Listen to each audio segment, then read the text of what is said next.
You can use TikTok. Like sometimes the kids show me, hey, look at this. This is going around. And you see like there's like 10 million views. And maybe you'll find what company will benefit from this hype. Welcome back, everybody, to Be the Trader. Today, I have a very special guest. A lot of you might know him as Splendores on Twitter, but today I have Sandro with me. Sandro, welcome to the show, my man. It's great to have you here.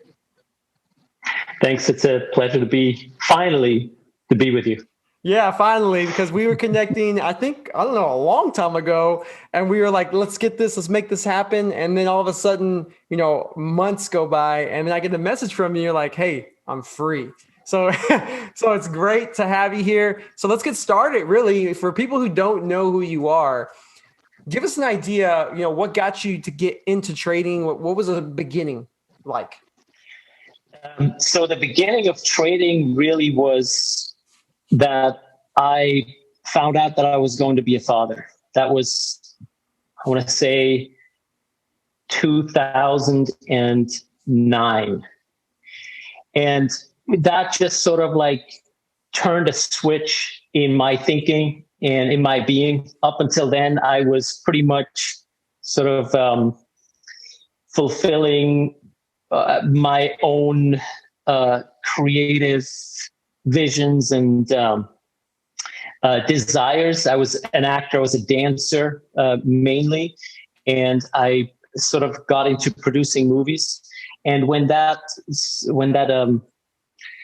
hit, I realized, okay, I got to do something. I got to focus on making money, which is not a focus that I ever had in my life. There was always other aspects that were more important, but that basically was the beginning of saying, okay, I have literally like a couple of $1,000s to my name. How can we change that? Oh, and yeah, so crazy. First thing I did, I went on to Craigslist, and I tried to find a job as close as to my home as possible. Which I did, and I started working there part-time as an assistant, and then very quickly went sort of like towards a manager position, and that was pretty much, I took that on to give myself a little bit of time and peace to find what do I really want to do. And trading was one of the first things that spoke to me. Numbers were always my thing. I loved math, and I was intrigued. I had no idea what it really meant.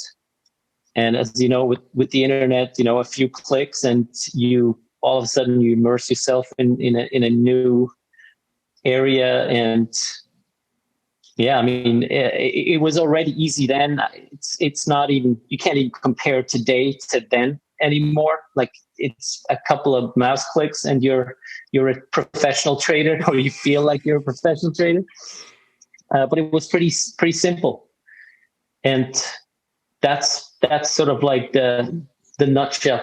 Well, what's interesting is you started out by saying, when you found out that you were going to have a kid, you're like, what, I got to start making money. I got to start trading. And a couple of things come to mind right away to me is because it's challenging. It's very challenging to make money trading. And so like that added pressure, I really must ask, like, that pressure did it help you with your trading, or did it somewhat be, it was obviously a drive to get you to search for trading, but at the same time, was it kind of hurting you when you were trying to become a consistent trader? Yes, but only later on. What helped me at the beginning was that I had a job, and that was pretty much what paid my expenses, my living expenses, and just the basics. But I knew that it would only be a temporary thing, that I was looking for something that I could really that I could become good at, and that can really make a difference financially in my life. So when I started trading, the pressure wasn't on the trading because I didn't need the money that I made from trading, which was very important. It wasn't my paycheck, monthly paycheck, and I was perfectly fine and willing to lose it all, which was $2,000. It wasn't much when I started. So that pressure only came later on, 2 years later, when I decided I know it now and I can do this now.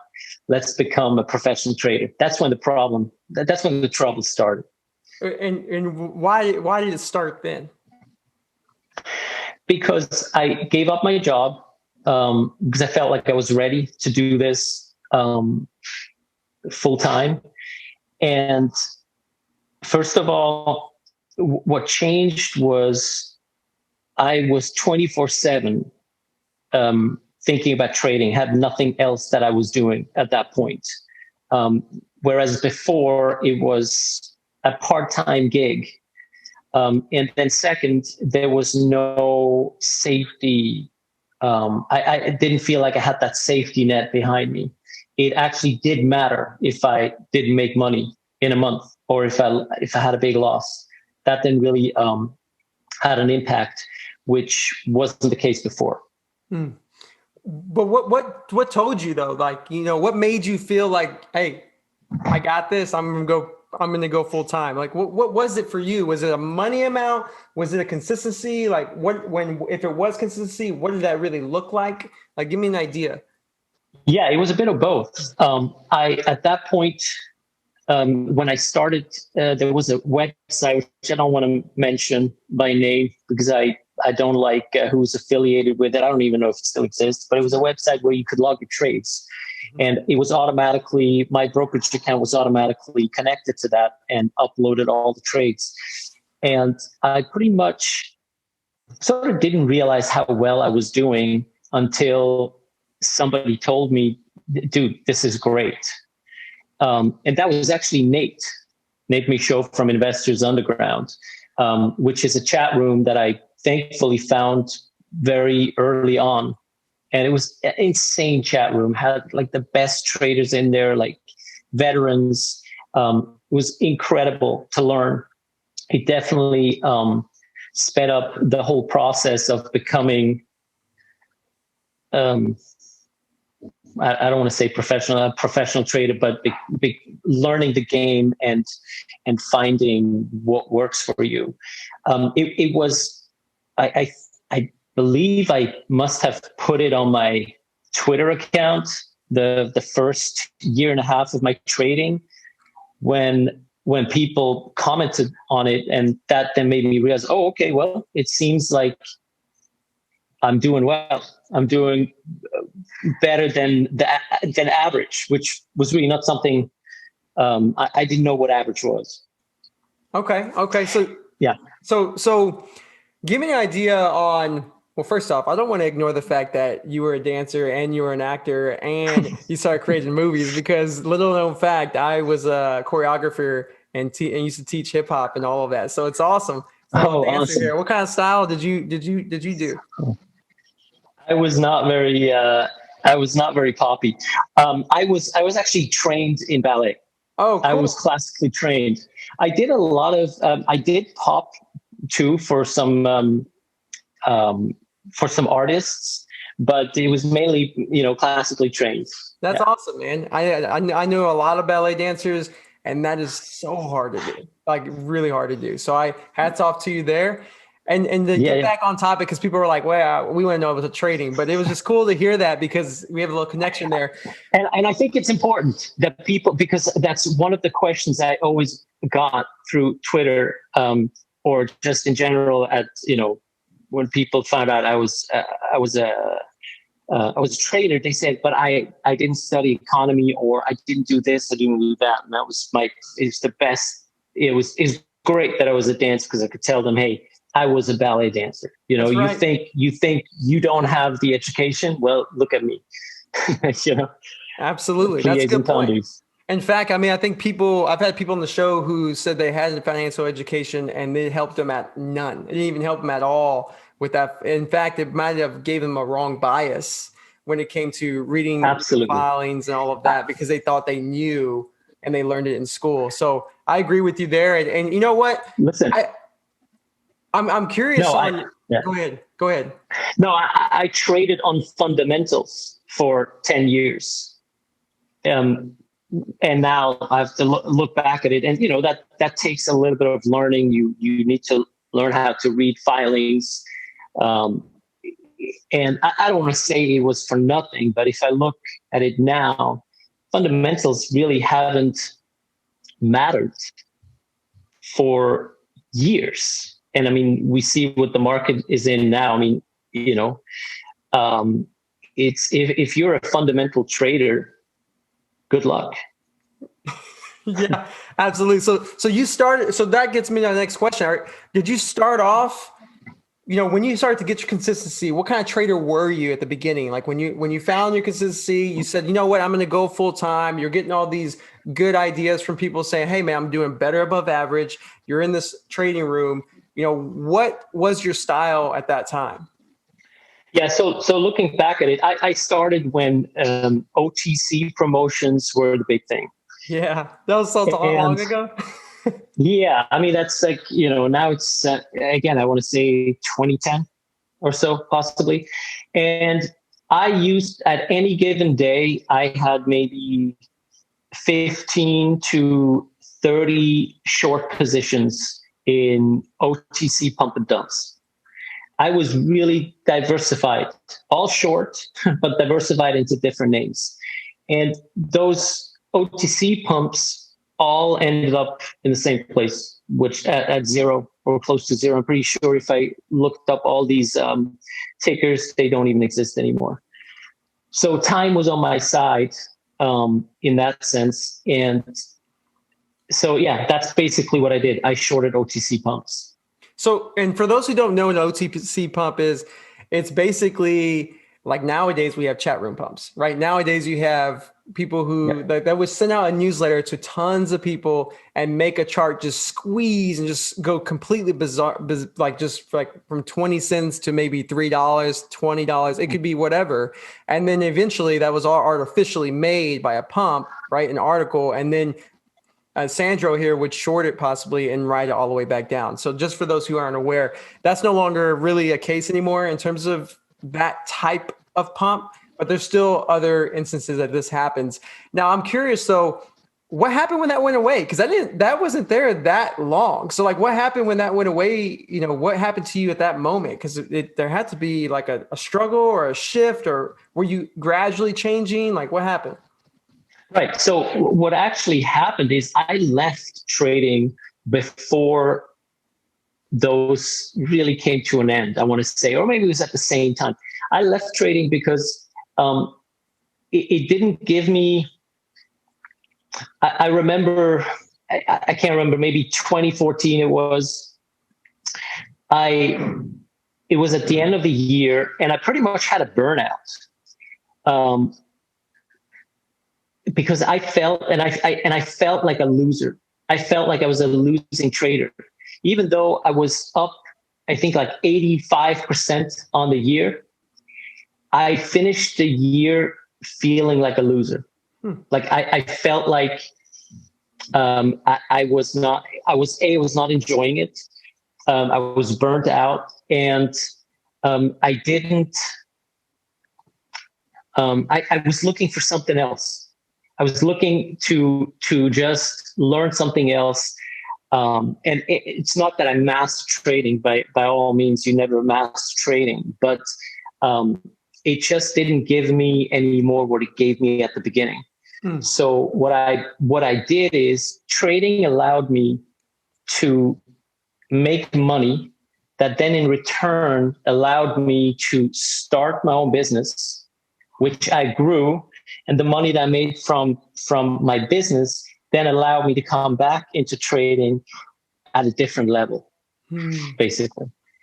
And to this day, I realized and I remembered that I did best when I had a job or when I had something else going on. So I said to myself, I'm going to come back with this same setup, only this time I'm not going to work for somebody else. I will be my own boss, and I will trade again. Yes, man. I love it. I love hearing this because so you took a break and then you go create your own company and you find success there and you come back into trading and now you're trading back like you used to when you had a source of income. And I try to preach this all the time. Like I quit my job 3 times, Sandro, cold turkey. And I wasn't consistent. And, and I was just, it was just the worst thing I could have done, and I did it 3 times. So I agree with you. I think when you come back and you trade and you have other sources of income, your chances of success just go up dramatically because you're not stressed about it anymore. So when you came back, what were you, I mean, you came back to a market without OTC pumps. So like, what did you come back to? Did you have to relearn? Like what happened? So already what year, by the way? Sorry, when did you come back? So, it's all like, it's a little bit vague. I want to say maybe 2018. Okay. I came back, probably 2018. And I was in and out in the sense of, again, I was building my business. I was selling my business. I rebuilt the business. I sold the business. I rebuilt it. So depending on what was going on in the business, I had more or less time to do that.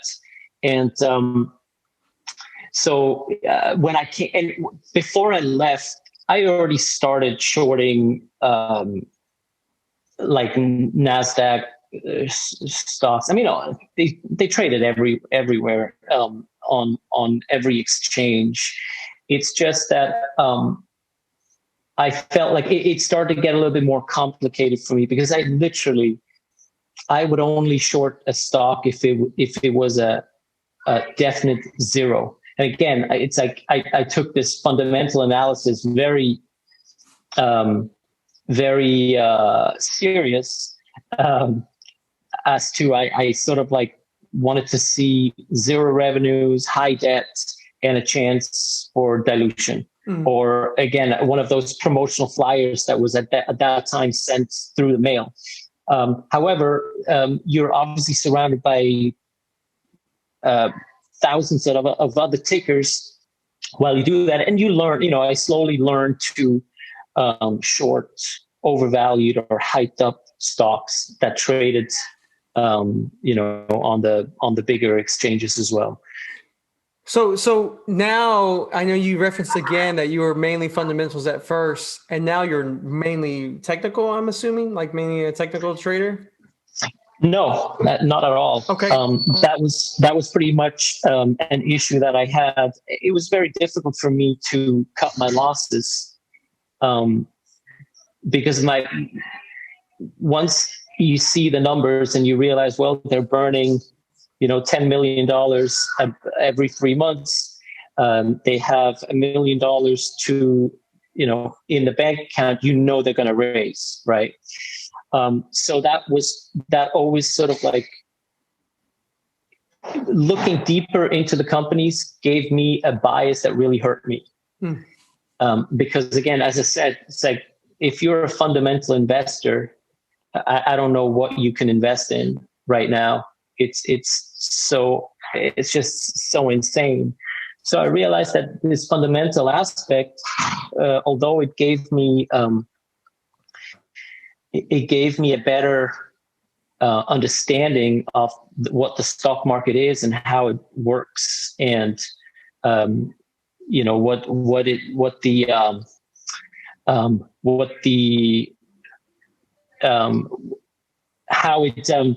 the fundamentals come into play.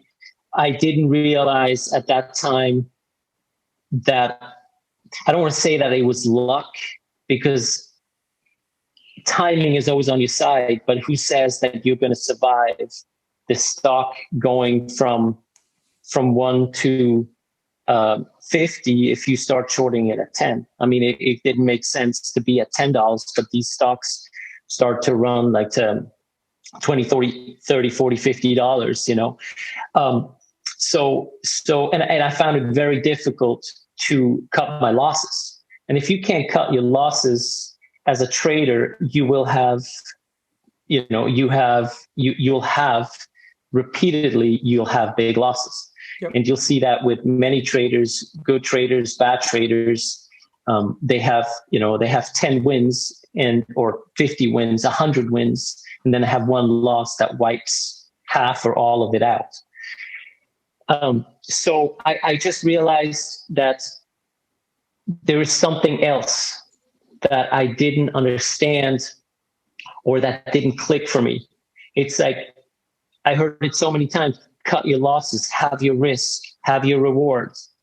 And it just reminded me of other aspects of, like, let's say dance. When your teacher would say, do this or whatever it is, do this to do a backflip or a somersault or whatever.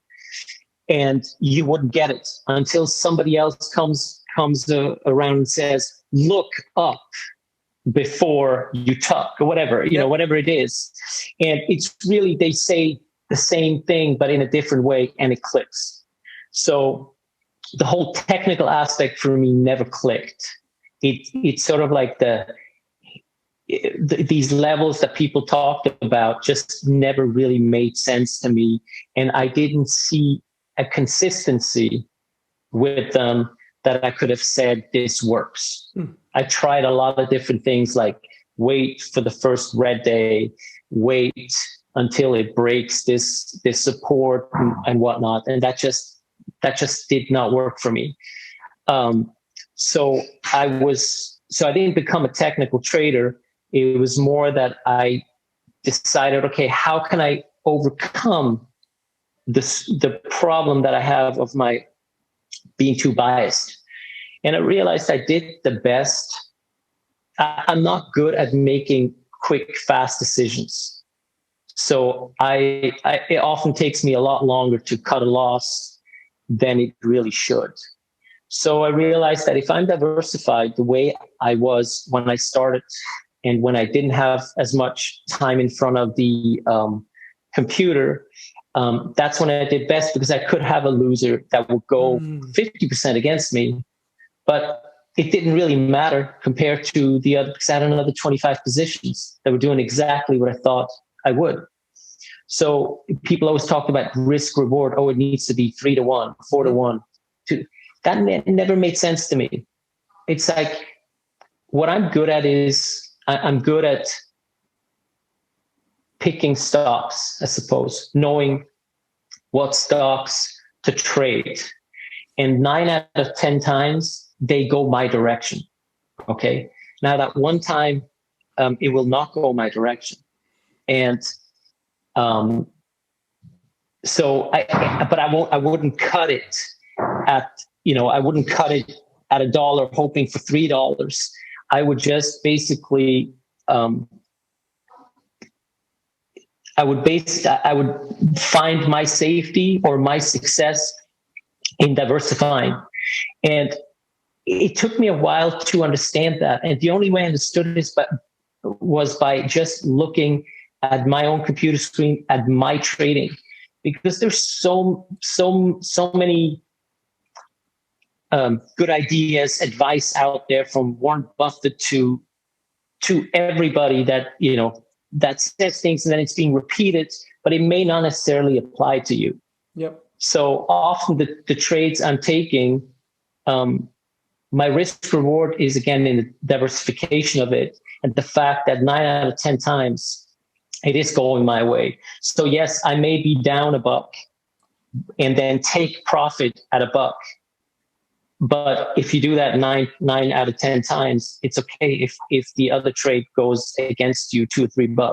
Yeah. You still come out at the top. So I remember, again, what I read is like, oh, diversification will hurt your performance. I heard that many times as a trader. It's like, find the best stocks and focus on those. I was just never good at that. I would get too big on it, too biased.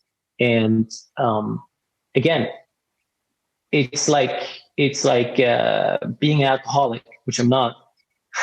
But the first step is to understand, I believe, is to admit and understand that you have a problem, right?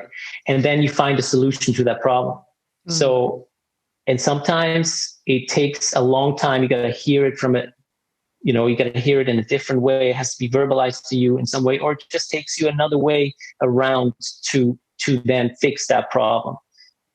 I love that you said this, because I haven't had anyone say what you just said in terms of the diversification. And it's something that I started to recognize myself recently, because I used to only trade one stock, right?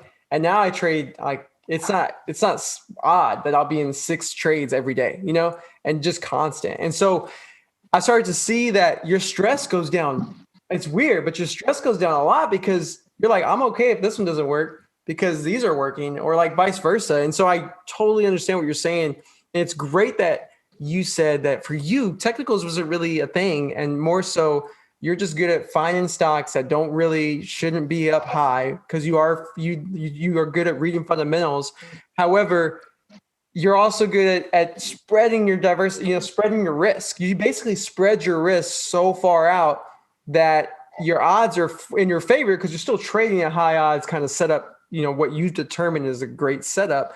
And then therefore, even if one is going against you, if you feel like it should still be going down, you're still good because you have all these other plays working out. So I just love that you said that, because a lot of people only hear that other side. They only hear that, hey, you should focus on this one setup and you should only trade this way. And I haven't had anyone say this, what you said. So I appreciate you saying that today, man. I really do. Well, yeah. I mean, again, it's also, I was always a swing trader. I got to mention that. So I wasn't a day trader per se. I did day trade and I still day trade, but I was often a swing trader that scales in and out of positions. And I never had a problem with finding ideas. As in, it's not that I only saw 2 or 3 setups, as they talk about. I saw plenty. I always saw plenty of setups and plenty of reasons why I should take a position in A, B, C, or D. So I said to myself, well, that fixes one of my issues, you know. It's also like a lot of,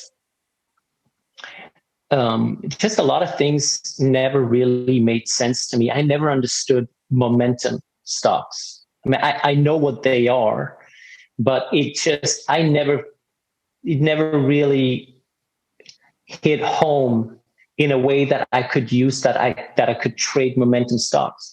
So that's why it was incredibly difficult for me to go long things, because it was so much easier to see something at $10 that should be at $1 fundamentally, or, you know, for whatever reason, than predict something to go up before it goes up, or to see when something gets fundamental, when the volume increases. I just didn't see that. So because I didn't see that, it was really difficult for me to ever long stocks.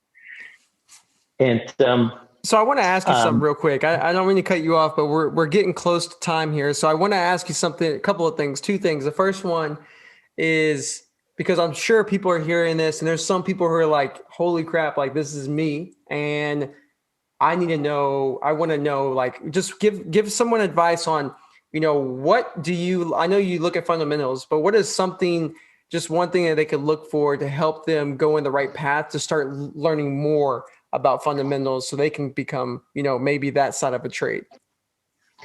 Look, you know, and I'm sorry, so sorry. But I know you said at the beginning too, if anyone's only a fundamental trader, they are not going to be successful. So help me understand too, by explaining, what are you as a trader? A swing trader who uses fundamentals and just a feel? Like, give me an understanding there too. Yeah. So just to explain what I trying to be as brief as possible. What is going on? 2020 is crazy.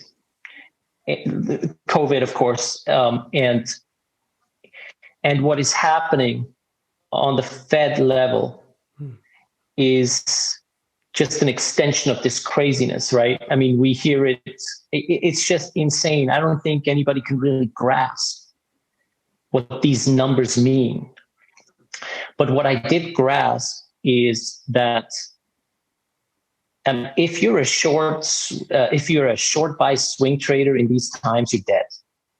That was not something I knew I would not survive this, because we're so removed from reality, from what we perceived as companies should be trading at what levels they should be trading at. So I said in March, when March came along, I said to myself, well, it's very clear I'm going to have to long stocks this year. So, but I had to figure out how can I do that, because I can't look at fundamentals and with the outlook being uncertain. So I had to try and find another way to be able to long stocks. And I did that in a way to say to myself, okay, what information is out there that is not being fully appreciated? For example, in like a specific stock or sector. And that's something I found by just looking a little deeper than fundamentals of what was in the news, trying to listen to what people have to say, what people bought. I had an insane trade on one of these companies that sell what's their name again? I forgot the name. I noticed like a friend of mine bought these boxes. I forgot the name of the company because she saw it in a Netflix series. Okay, and I realized there is a trend. There's something out there, information that has not been fully been appreciated by Wall Street, by other traders. So I found stocks to long that way. It's also, you can use Google Trend. It's something I've done for a long time to figure out, is there an interest, increased interest? You can use TikTok. Like sometimes the kids show me, hey, look at this. This is going around. And you see like there's like 10 million views, and maybe you'll find what company will benefit from this hype. That's how I started to long. So I couldn't do it on fundamentals because that didn't make sense. That's I don't cool, know if man. that answers your question. No, I love it. It goes way deeper. I mean, yeah, no, I love it. So I don't know if that answered really your question. But what I want to maybe, if I can give something along, is if you have a problem, first assess what the problem is, and then don't give up finding a solution to your problem with trading. Again, if it's cutting losses or letting winners run or finding stocks to trade, just keep on searching for the answers. And all of a sudden, somebody or something may come along where then it clicks. Yep.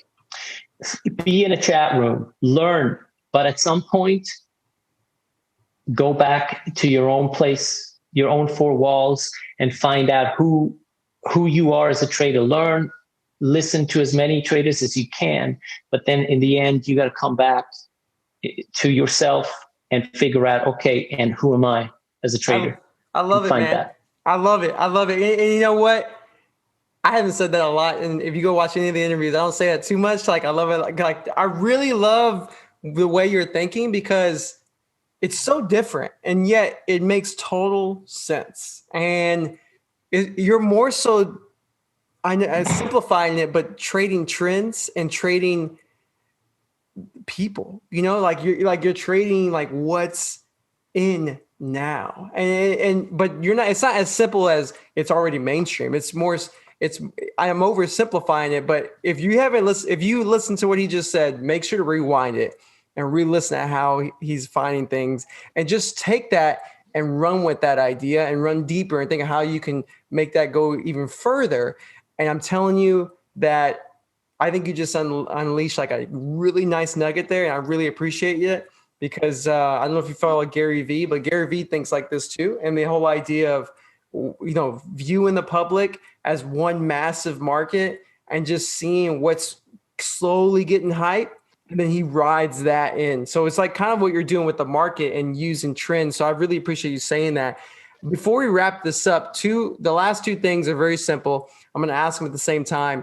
And then you could just answer, and then we'll just be good to go, my friend.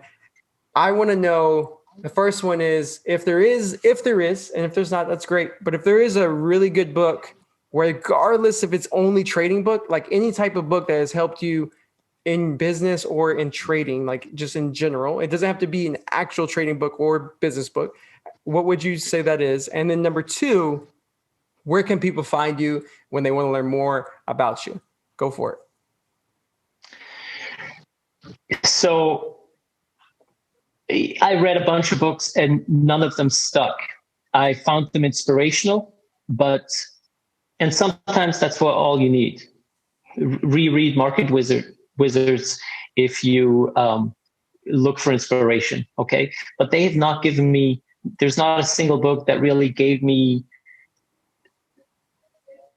I mean, I'm sure they all gave me something, but they didn't, I can't give credit to a single book. But what I can say is open your eyes. Even if you're a full-time trader, go outside, live your life, see other people, how they live your life. You find an edge and information in everything. There is information out there that is not fully appreciated around you, probably right outside my window. And if you look close enough, you'll find it. That's all I can say. It's as a trader, we tend to just hunker down, be in our cave, and look at numbers. And what I think helped me this year was what I also find more interesting is to find the edge and information by basically living my life to observe. And I think that's helped me more than any book that I've read. And where can people find you, my friend?